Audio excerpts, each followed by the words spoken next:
Men kinologman, ya'ni xizmat itlari bilan ishlayman. Itlar mening eng yaqin yordamchilarim. Ular bilan birga yo'qolgan odamlarni topamiz, xavfli buyumlarni aniqlaymiz.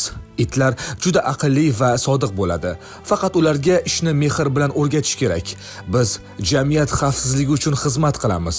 Bolajonlar, hayvonlarni seving, sabrli bo'ling. Shunda siz ham foydali kasb egasi bo'lasiz.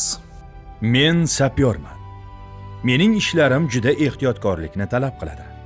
Men yer ostidagi portlovchi buyumlarni topib, zararsizlantiraman.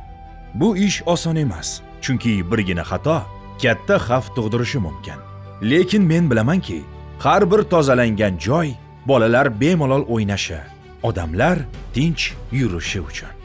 Agar siz ham diqqatli, sabrli bo'lsangiz, vatan uchun foydali ish qilishingiz mumkin. Men osmonni qo'riqlayman.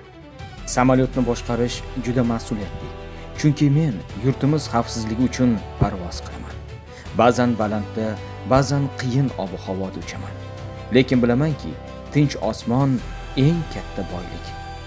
Agar siz jasur bo'lsangiz, yaxshi o'qisangiz va orzu qilsangiz, siz ham osmonga ko'tarilishingiz mumkin.